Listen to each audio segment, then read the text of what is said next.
Medical Association has called for healthcare workers to be given priority access. A member of Labour's top team has resigned midway through the party conference, claiming it's more divided than ever.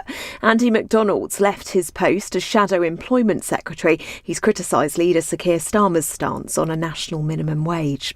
The number of people who have risked their lives crossing the Channel this year is now double the total for all of 2020.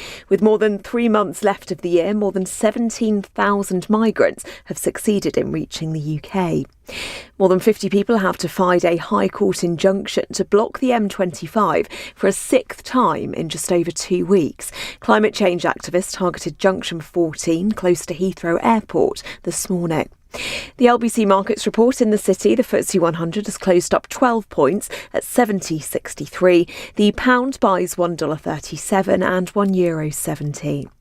LBC weather, mostly dry with some showers for Western England, Wales and Western Scotland tonight, lows of 8 degrees. From Global's newsroom for LBC, I'm Lucinda Horsley.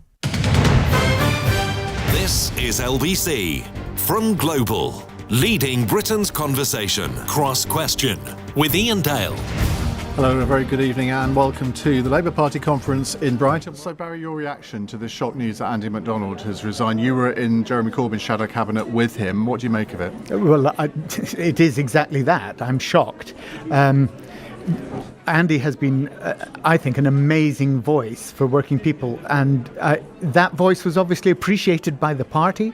He's just produced a green paper, which the party... We're in Brighton, and we only have 3 microphones. We've got 3 guests here, and we're going to sort of rotate them over the course of the next 90 minutes, because this is a special 90-minute edition of Cross Question. You'll understand why, given the nature of events today, not just here in Brighton, but also all over the country as well. So we want your questions, yes, on what's going on at the Labour Party conference, but also on the issues that are affecting you, possibly to do with the fuel crisis as well. 0345 6060 973. Well, let me introduce our guest to you. Dennis McShane is former Labour MP for Rotherham, and he's got a new book out. It's called Must Labour Always Lose. It's getting a lot of publicity at the moment. I've read a bit of it. I've only skimmed it. I haven't read it all, Dennis. Don't shoot me for that, but it's a very, very good read so far.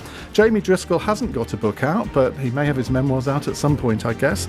He is Labour Metro Mayor for the North of Tyne Combined Authority, and Jo Grady is General Secretary of the University College Union, so she might well have some views on education if you want to ask a question about that, particularly higher education. So 0345 6060 973.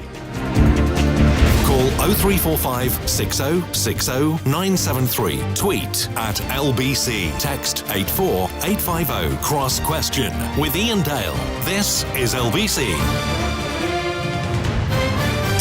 Well, let's start off with Martin in Doncaster. Martin, hi, what would you like to ask? Yeah, I'd just like to ask the panel. I'm a Labour supporter, and I'd just like to know how long do you think it'll be before they could ever get back into power again, because I look at Andy McDonald and people like Dan Abbott, Rebecca Longburn and John McDonald and that side of the party. And it was them that, I'm glad Andy McDonald's gone today, because it was them that destroyed the Labour Party. Absolutely ripped it apart, and I just don't see any hope from. You know, I mean, I was glad when Sir Keir took over, and I just don't. He's just not cut through. He's just not doing the job. Okay. Well, let's put that to our panel. Jamie, you are one of those rare Labour politicians who knows what it's like to win an election. What advice have you got for Keir Starmer on a day when he's lost a member of his shadow cabinet at his own conference? I'm gutted to see Andy go. I was talking about this over breakfast, not his resignation, his New Deal for workers. I thought we got a story there. No, I had nothing to do with it. But what Martin's getting at is, how does Labour become electable? And you're right, and I won on the basis of saying what I was going to do. The work that Andy's done is about the New Deal for working people. It matters. What we need is to be focusing not on culture wars, certainly not on internal party rejigging, but on what we're going to offer people. You know, what everybody wants to know is, will I have a job? Will my home be safe? Can my kids afford a home? Will I get a good education? Will someone look after me if I'm ill? And if we talk about that, that's the route back to power. I think it's fairly simple. But of course, Rachel Reeves, the Shadow Chancellor, was talking about that at lunchtime in her speech. I mean, she must be absolutely fizzing tonight, Joe Grady, because she's been completely... I mean, I think normally we would have probably been getting questions about her speech tonight, but I can't see one on it so far, which I'm not surprised by. I think if we look at Andy's record, and just to agree with Jamie for a moment, what he was asking for, particularly on the back of the work that he's just been doing, is a £15 minimum wage. And I think that's actually really important. And if you look at the issues in the country at the minute, increasing fuel prices, the government have just announced that they're going to lower the salary threshold for graduates on when they'll start repaying their debt. The amount of money that people have is getting lower and lower, and the costs that they have are getting higher and higher. So if we want to look at how will Labour be re-electable, then it's about raising aspirations, it's about talking to people about the issues that matter to them, and it's really about, I think, making a strong case that, what we're asking for is the bare minimum of what we deserve. And I think that's what people really want to see and hear. So you're right, it's unfortunate that it's gone this way, but I think I want to praise his work and think it's a principled stand. Do you think £15 minimum wage is realistic, given that it's just under 10 at the moment? That would be a 50% increase. Doesn't that feed into this idea that Labour is totally fiscally irresponsible? I don't think it's fiscally irresponsible at all. I think that companies, particularly in the sector that we represent, the fact that we can't get goods driven around the country because nobody wants to work for the wages that they're being offered. This isn't about not being fiscally responsible. I think this has been out of touch with what life is actually like for many people, and backing a deal that people want to see. Dennis McShane, you've been around a bit. You've seen resignations, you've seen shadow ministers come and go, you've seen ministers come and go. Have you ever seen... I think the last time a shadow minister resigned at a Labour conference was... Do you know when it was? 1992, Brian Gould resigned over Labour's policy on the European exchange rate mechanism. That's what I'm told, anyway. Was Brian still in the shadow cabinet then? Well, I wondered that, but that's what Twitter tells me, so it must be true. Good. Look, I can have a debate about massive increases and hikes in the minimum wage, what that does to very small firms, single owner firms who are living also at the edge of what they can afford. That's another debate. But frankly, to do this at the party conference, in the new leader's first proper conference, come on, that is not playing the game. And I don't quite know what is going on, who is playing, who isn't. These issues that Joe's quite rightly referred to were true a month ago, 3 months ago. They'll be true in a month's time, in 3 months' time. But now this completely, as it were, pushes what the Labour leadership, well, a very, very attenuated message that it has. A what? Attenuated. What does that mean for a comprehensive schoolboy? It means the kind of messages that LBC likes to put out: moderate, sensible, calm, coherent. I'll buy that. So to do that, I think the official language was not very helpful. But come on, this is indulgent, selfish, and irresponsible. Is this core politics at play here, where Andy McDonald is a very close ally of Angela Rayner? Clearly, she's had a few issues over the last couple of days. It takes a little bit of attention away from that. I'm not suggesting that's why he resigned, but it has that beneficial effect. Do you think that she was in on this before he decided to do it, Joe? I genuinely, I wanted us to take a step back, because in the run-up to this conference, the main debate actually was about a rule change which is meaningless to normal people, meaningless to Labour voters. For him to make a stand on this as something that is inherently meaningful to people right now, as costs are spiralling, I think it would be quite unfair to suggest that somehow there's shenanigans at play here rather than a very principled stand. Jamie? I've known Andy for some time. He was a trade union solicitor before he became an MP. This is something that's really close to his heart. He's put his heart and soul into this green paper. The idea that Andy is one of the most principled, decent man you would ever meet. He's never played any games, factional games. He's been happy to serve in other people's cabinet. He's done this because he's really, really hurt that he was asked to go and argue against his own policy. Well, let me put something else to you. At the end of July, he was on my show for an hour taking questions on the subject of workers' rights and protections. And a caller phoned in, Tony in Doncaster, and asked him would he support a 12% rise for nurses. And he said, yes, I would. So I naturally, as a brilliant interviewer, came back to him and said, but that's not your party policy. And he said, I know it's not my party policy, but it's my opinion. Now, I thought that was extraordinary. And he knew that by saying that, he was risking his shadow cabinet job at the time. Now, fortunately for him, or maybe unfortunately for him, I don't know, there was another big political story of the day, and that interview just didn't make any headlines. But Michael Heseltine tried to resign for 2 years before he resigned over Western. I wonder whether there's a bit of that at play here, where he was looking for an excuse, Dennis McShane. I can't say, but in my book... I wonder how many times you're going to say that in the course of the next half an hour. Why am I here? in my excellent, finely reviewed book, I draw the lessons from 50 years of political experience. There's almost a little mini chapter in each year, and a lesson from each year. And one lesson I have to say, and don't We're not forget, going to go through every year, are we? Later in. One lesson, and it's drawn very much from my European experience working with social democratic and left parties in Europe, is no other party in the world has this absurd week by the seaside every autumn, which is self-indulgent. People come down, the journalists come down, the MPs come down, they all lunch and wine each other, they drink too much, they talk too much, and the rest of the country's looking at us as if it was a freak show. And I think this has been confirmed tonight, confirmed by somebody... What, confirmed that you lot are a freak show? No. Thanks. Confirmed when you have a senior Labour Party official calling Tory voters scum. I mean, this is...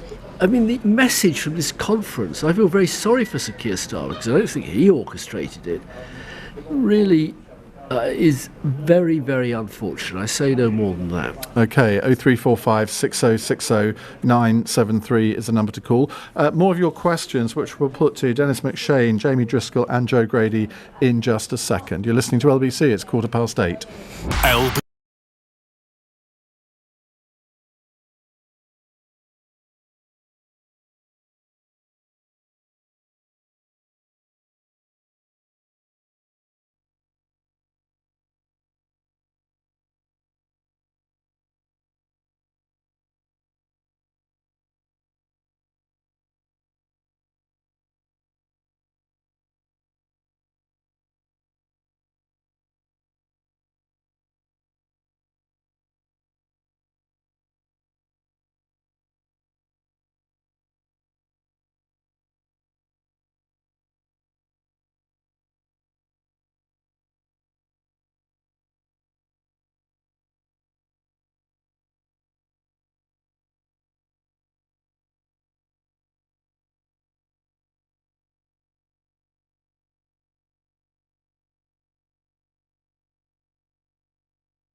Leading Britain's conversation. Cross Question with Iain Dale. Tweet at LBC. 17 minutes past 8 on LBC. Dennis McShane, Joe Grady and Jamie Driscoll here answering your questions. Let's go to Alex in Watford. Alex, hi, what would you like to ask? Good evening, Ian. Good evening, panel. What words would the panel use to describe the government tonight? You got any in mind? For me, Ian? Me? Yeah. You're talking? Yeah. Well, if the cat's big enough, wear it, and the cat's big enough for the government to wear it. I don't really understand. Are you referring to Angela Rayner's use of the word scum? Is that what you're hinting at? One of the words, right. Yes. So, well, let's take that head on. Jamie Driscoll, is that a word you would use to describe the government, the Conservatives? I wouldn't. There are many words I would use. Incompetence. Bear in mind it's before 9 o'clock, but carry on. No, there's a serious question about competence. I think there's a serious question about a total lack of regard for people, a £20 cut in universal credit and other things. But one of the interesting things about being a mayor is there is no shadow mayor. You don't engage in party politics. I have Tories in my cabinet because I don't get to choose who's in my cabinet. And so, you're not? Why not? No, that's just the law. None of the Metro mayors do. Sadiq does in London. He's got different legislation. It's the leaders of the local authorities. Why would you want to do the job? It's a fantastic job. I've got to create I've got 4,200 jobs created in the pipeline. I'm tackling climate change. I'm dealing with child poverty. It's a brilliant job, and I don't have to deal with the sort of stuff in the Westminster bubble. It's great, but that you have to work with people if you want to persuade them. And if you're going to argue with people, I'm always play the ball, not the man. Or woman. Indeed. Joe Grady, Angela Rayner has history on this, doesn't she? She was rebuked by Dame Eleanor Lang, the Deputy Speaker of the House of Commons, for calling a Tory MP scum, and she did apologise on that occasion. Is it really very edifying? Surely if you're calling Conservatives scum, you're calling 47% of working class voters who voted Tory in 2019 scum as well. I mean, I need to say, first of all, I am not in the business of term policing other women. So I'm not going to go there with you. Sorry, that's a ridiculous statement. You either think she was right in saying it or not. I think if you look at the other things she said about Boris Johnson, she accused him of being homophobic, of being racist. If you look at some of the things that he is on record of having said before, calling gay men bum boys, calling Muslim women letterboxers. So you'll tone police him, but you won't tone police Angela Rayner? I'm more suggesting that there's some evidence to suggest that the other things she said have some credibility. What I would like to see, and I think it goes back to the conversation we were having earlier, is real and serious criticism of the, I was asked what words I would use to describe the government at the minute. Chaotic, intransigent, absolutely losing control of the country. They're an absolute disaster. So not necessarily a word I would use, because I think there's other words you could use to describe what the government are doing. Dennis McShane, do you think that the world has gone mad a little bit when she's at a party conference, she's addressing a fringe meeting? Politicians, when they're addressing fringe meetings, probably get carried away a little bit. I'm sure you might have done on occasion as well. Do you think the criticism has been valid? I think if you're purporting to be the deputy leader of the Labour, not purporting, she is the deputy leader of the Labour Party. She wrote a very interesting article in the conference booklet saying, I'm not simply the deputy leader of the Labour Party, I will be deputy leader of the government when we're in power, inventing a completely unknown new constitutional position, deputy leader of a government. Well, she meant deputy prime minister, didn't she? Well, she said deputy leader Let's of the remember of a previous, previous Labour deputy I don't. prime The minister trouble is, hit someone in a general election campaign. So well, he was roughed up and almost brutally assaulted, and John Prescott just had a very gentle pop on the man's nose, and he backed away. Why didn't Keir Starmer react to this and just say, "Oh well, you know Angela will be Angela"? That's what Blair did with Prescott and completely got away with it. I can't comment on why Sir Keir doesn't have those sort of natural informal reflexes that everybody understands. What I would say, I thought the question from our friend in Watford was how to describe the government. Chaos, confusion, incoherence, petrol crisis, empty shelves, where 10 million operations now being pushed further and further back. biggest ever national tax hike on poorly paid people. I mean, it is not a coherent government by any stretch of the imagination. What disappoints me is, in our little mini Brighton bubble, two dear Labour friends have, as it were, wiped all that off the front pages to the profit of the Conservative Prime Minister. Okay, 0345 6060 973 if you'd like to put a question to our panel. Right, let's Alex, thank you for that. Let's move on to William in Armagh in Northern Ireland. Hello, William. Hello, first time caller, so thank you. Just reflecting on Keir Starmer's comments this week on transgender, does it really show that he's out of touch with ordinary people in Brighton bubble? Where he's able to say that it's not right to say that any women have a cervix. Right, now your line is terrible. I hope our panel heard, but just for any listeners who maybe had a bit of a struggle to hear what you were saying there, William, the basic question is Keir Starmer's stance on trans rights just showing that the Labour Party is not in the real world? Obviously, in that Andrew Marr interview, Andrew Marr asked him, is it wrong to say that only a woman has a cervix? He said it was wrong. Rachel Reeves said today that Labour's policy would not be to allow pre-op trans men into women's refuges. That's created a bit of a stir as well. The Liberal Democrats have tied themselves up in knots on this issue. The Labour Party seems to be doing the same, Jo. Yes, they do. And I think that actually when you look at polling of the general public, it suggests that the general public are broadly supportive of trans rights. So I worry, again, that what we're seeing from the Labour Party is them tying themselves up in knots rather than actually being quite unequivocal. If we look at what is happening to trans people in the UK, in the last 5 years, hate crime has quadrupled. Half of trans people report having attempted suicide. I find this conversation about cervixes a real distraction. If we're going to talk about refuges, why aren't we talking about the fact that funding to them has been cut, that they've been decimated? Why aren't we talking about lack of action?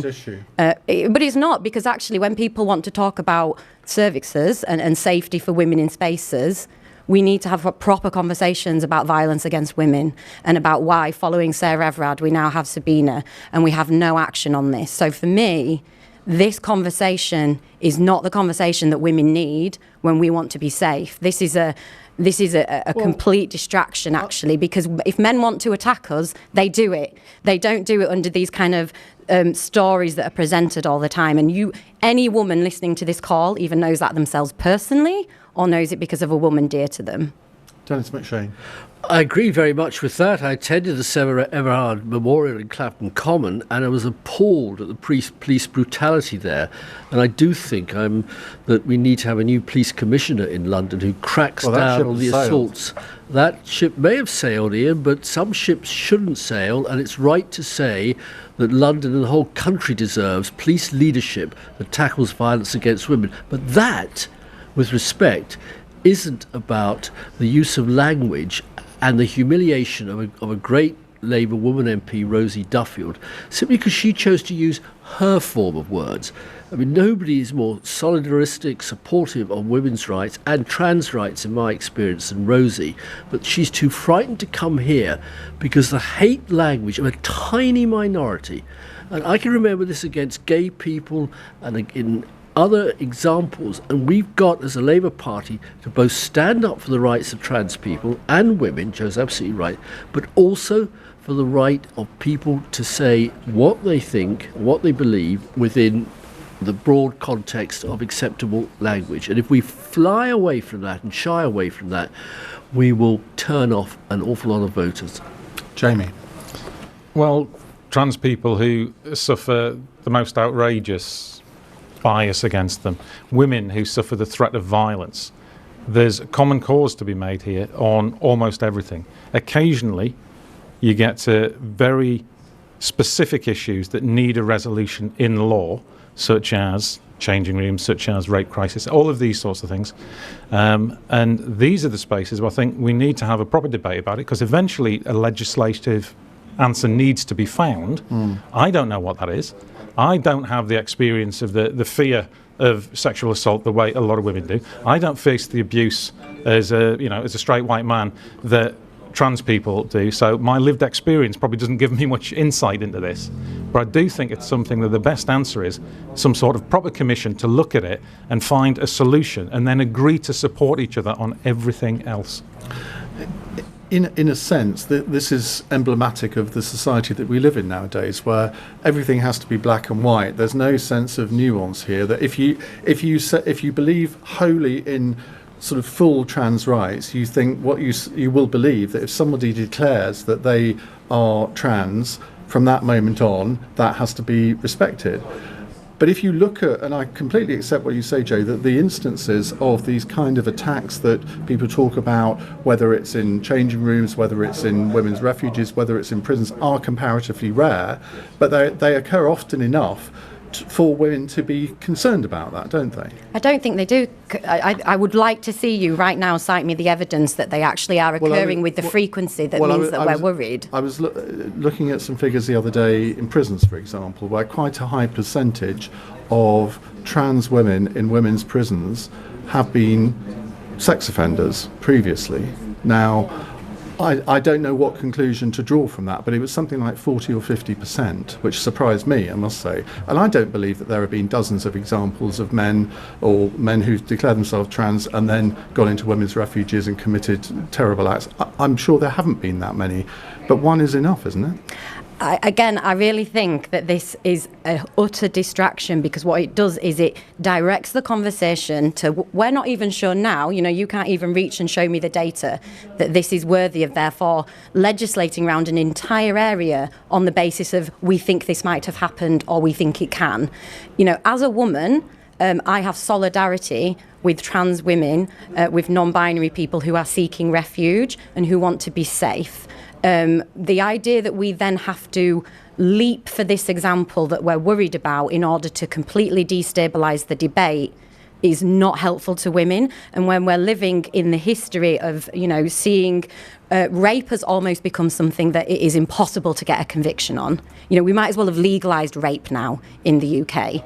These are the real problems that are facing women: gender pay gaps, sexual harassment in the workplace, sexual violence in the workplace, and the idea that we are continually having a discussion about problems that we can't even be certain exist in order to legislate against it is a dereliction of duty for women everywhere, and especially for trans and non-binary people who, much like us, need access to those services, need access to better healthcare in order to stop the spiralling hate crime that I've said that exists for trans people, and also better access to the provisions that they need. Okay, thank you very much indeed. Now we're going to be losing Dennis and Joe now. Jamie, you're staying with us, I hope. And they will be replaced in a moment by Siobhan McDonald, the Labour MP, and somebody else who I'm not quite sure who it is yet. But anyway, they will be here very shortly. 0345 6060 973 is the number to call if you'd like to put a question to our new panel. It's 8:30. Lucinda Horsley has the news headlines. In the last few minutes, a 38-year-old man has been charged with the murder of Sabina Nessa in south-east London. The 28-year-old primary school teacher was attacked on the way to meet a friend at the pub in Kidgebrook 10 days ago. Kochi Salamaj from Eastbourne will appear in court tomorrow. R&B star R. Kelly has been found guilty of racketeering in his sex trafficking trial. The singer's faced decades of allegations about sexual misconduct with minors, but has always denied the claims. Companies from across the fuel industry are again trying to reassure drivers that there's plenty to go around after huge queues outside petrol stations continued for a fourth day. They expect things to ease, but several unions want key workers to be prioritised. LBC weather remaining dry for most, with some showers for Western England, Wales and Western Scotland tonight. Lows of 8 degrees.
is at risk. Cross Question with Iain Dale on LBC. Call 0345 6060 973. 8:34 on LBC. You're watching Cross Question. We have a new panel for you. Well, a bit of old and new panel. Jamie Driscoll he's not old, but he is old in terms of this panel. He is Labour Metro Mayor for the North of Tyne Combined Authority.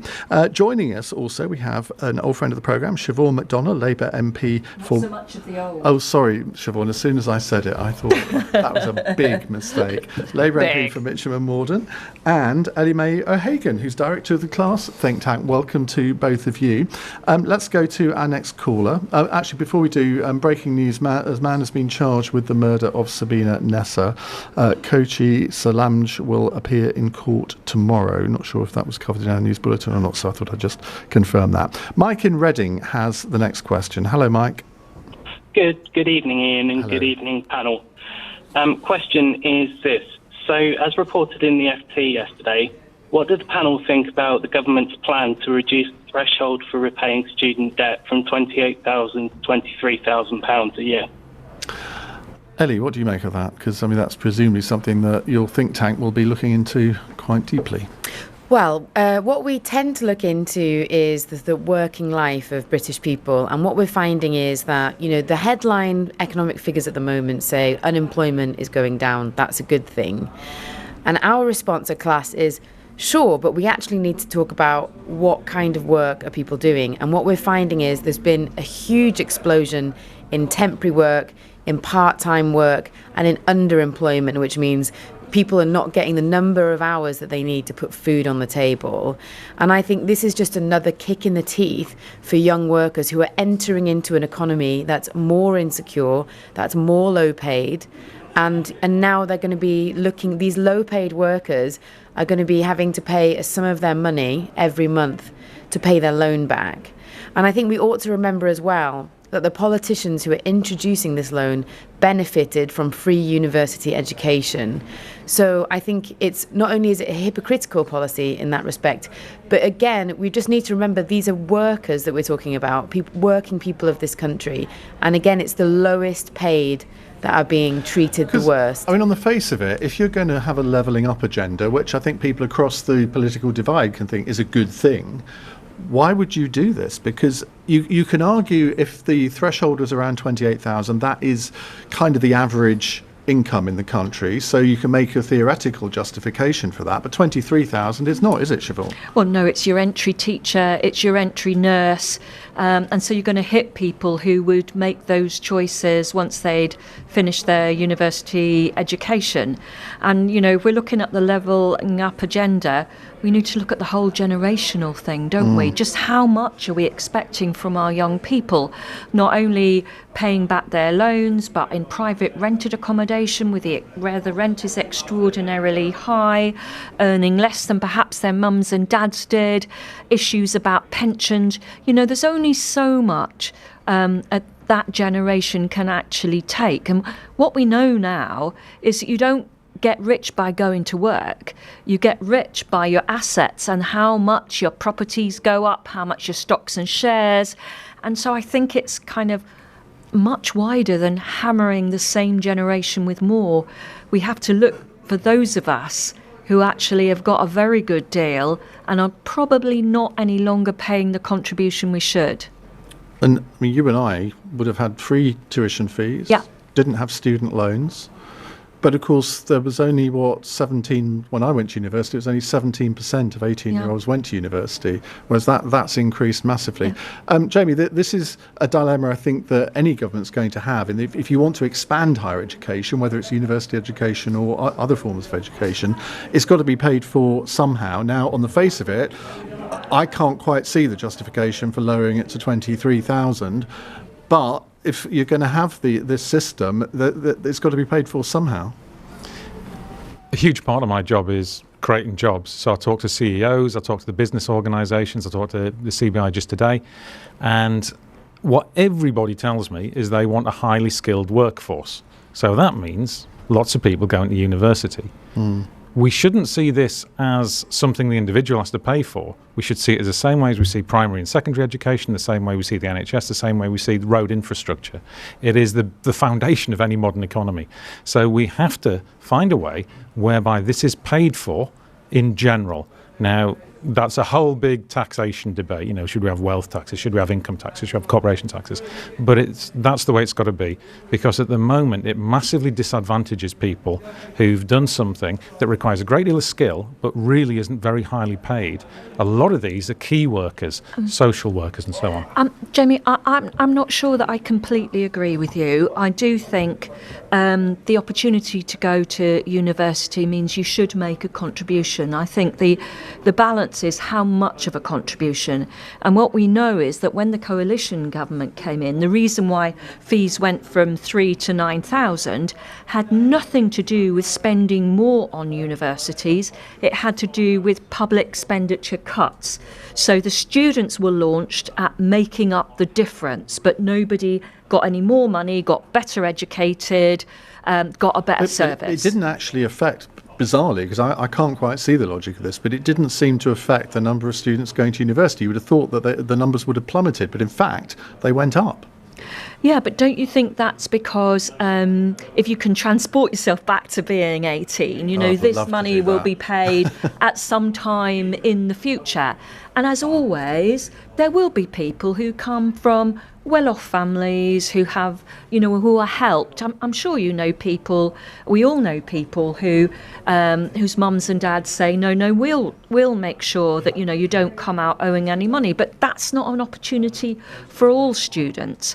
And that's why I just think we have to have a much wider view of how we tax, who we tax. But you know, this current younger generation are having a really bad deal, and they are going to get angry. But hopefully they're going to go out and vote, because that's the only way that they're going to be properly taken notice of. Mike, who asked the question, what do you think of this move? Mike, are you there? Nope, he's not there. Right, let's move on to a text question. It's from Gordon in Hampstead, who asks, is there really no middle way between Blairism and Corbynism for Labour? That's quite an interesting argument, isn't it? We could go into all sorts of areas here. Ellie, let's start with you. Well, I think if you look back at Keir Starmer's leadership campaign, let's remember that, you know, Labour under Jeremy Corbyn in 2019 suffered a terrible defeat. And I think if you look back at Keir Starmer's leadership campaign, what he was essentially offering was a middle way between Corbynism and Blairism. You know, he said, I'll give you, you know, social democracy. It won't be super radical, but it'll be good social democracy. You know, we'll nationalise, you know, the public services. We'll make sure that people are paid fairly. We will tackle climate change. And I'll do that, and I'll also appear credible, you know. I'll appear as a politician that people, you know, I'll be the politician people expect. You know, I'll be a future Prime Minister. And I think that the Labour membership, who had previously voted for Jeremy Corbyn on 2 occasions, bless you. That's the only time I think I've ever done that on air. I'm glad I was here to witness it. It feels like a special moment. Yeah, and I think, you know, the Labour membership, who had voted for Jeremy Corbyn twice, said, OK, you know, we actually would quite like to win an election. We'll go for that. We'll vote for you. And they voted for Keir Starmer, you know, on a landslide, really. And what's happened then is that Keir Starmer seems to have bit by bit abandoned the platform that he ran on. And he's moved further and further towards the right of the party. And I think even I'm someone who's always been on the party's left, even I would accept that if it was resulting in really great headlines, really successful poll numbers, if the public were interested and excited by him. But actually his poll numbers and, you know, and the headlines seem to be going in the opposite direction. And I think that's what I find frustrating, is that we've lost the policies that I think that the country needs in order to deal with the many crises that we're facing at the moment. But we haven't improved our election chances. We haven't made that trade. I think actually Labour members were willing to make that trade. They were willing to let go of some policies that they cared about in order to be electorally successful. But that hasn't happened, and for me, that's the problem. Okay. Jamie, I have no idea which side of the Labour Party you're on, or if you're on any side at all. So what's your view on the question? But let me just remind people, is there really no middle way between Blairism and Corbynism for Labour? If you look at what the Blair Labour Party brought, it was a slickness, a professionalism and communications, sadly a growing reputation for spin in the end. And if you look at what the Corbyn Labour Party brought, it was a set of policies that were actually going to make a difference to people's lives. So what I would love to see is a combination of the two. The Corbyn policy agenda with a much better presentation.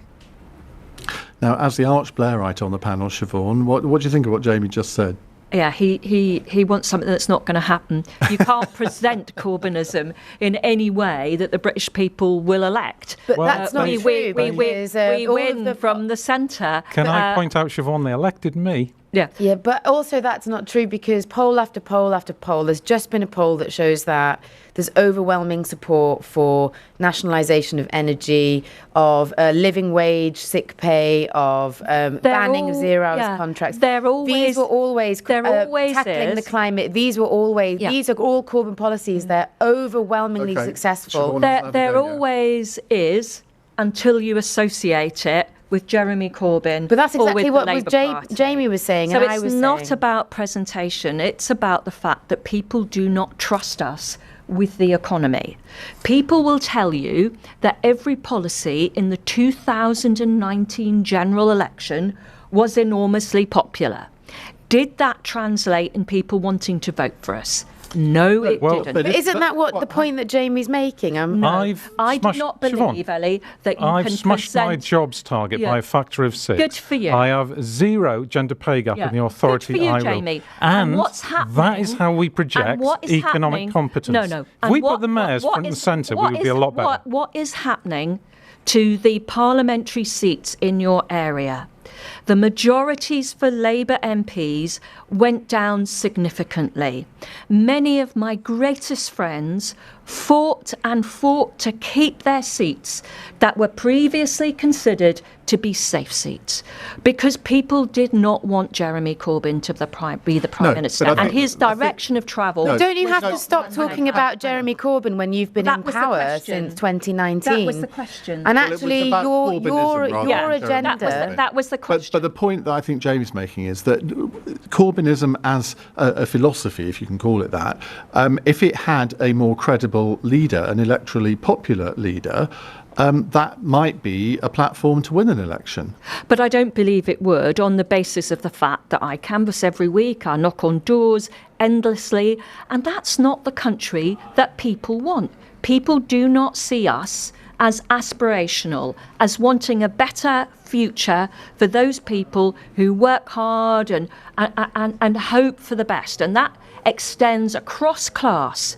And so unless we capture that vision of life being better, produce the policies that people actually want to see, we always historically underestimate just how difficult it is for a Labour to win a general election. OK, Jamie. Totally different to my experience of creating jobs, of supporting small businesses, of a coalition of the business community supporting me when I've advanced my good work pledge, which guarantees... Siobhan, let me have a go. The MPs in your area, all their majorities... They lost because of Brexit.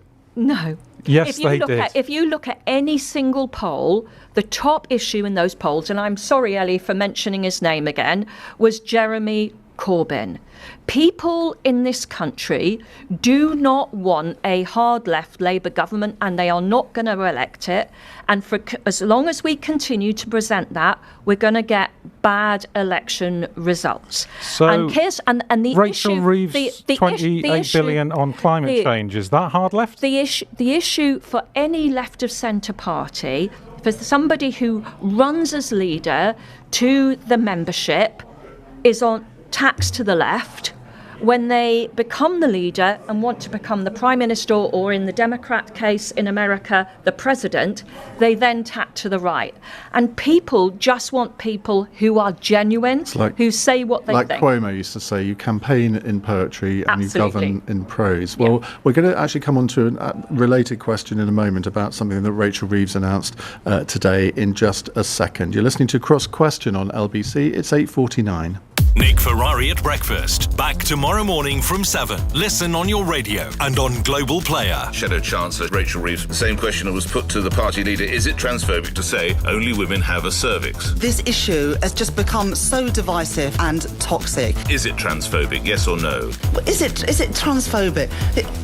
Look, I don't even know how to start answering these questions. Nick Ferrari at breakfast. With the British Airways American Express Accelerating Business Card. Check out the world. LBC.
Cross Question with Iain Dale on LBC. Text 84850.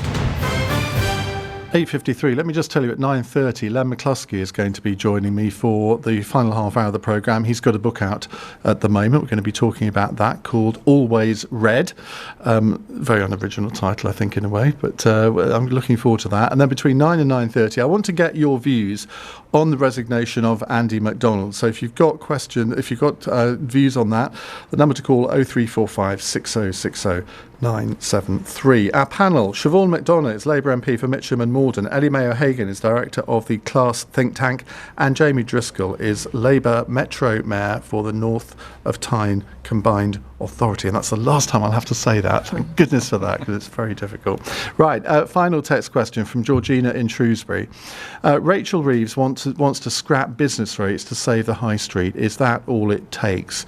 Now, she made quite an important speech at lunchtime, which virtually no one is talking about now because of events later in the day. Siobhan McDonough, scrapping business rates, I mean, it sounds quite a popular thing to do. Lots of retail businesses will be very pleased about that. But is that all it takes? It's a start, but it's not the end. I'm currently fighting the closure of my Barclays branch in Mitcham Town Centre, and removing the business rates there would not make them come up with a different decision. So I think rates is good, but there's also an issue of rents. There's just the question of the competition about online services, isn't there? So it is bigger than that, but it's a good start. Would it not be better, and I think she did actually talk about this, to be fair, to increase taxes on online retail businesses to make sure that they're paying their fair share? And I don't just mean the Amazons of this world, although obviously they're the ones that we all think about. Would that not be a move? And then that money could be ploughed into trying to revive the high street? Well, yeah, certainly that's a contribution. Perhaps it's the kind of levelling up of, online and actual high street businesses. But, we're all quite capable of looking both ways, aren't we? Getting our stuff online and then lamenting the state of the high street.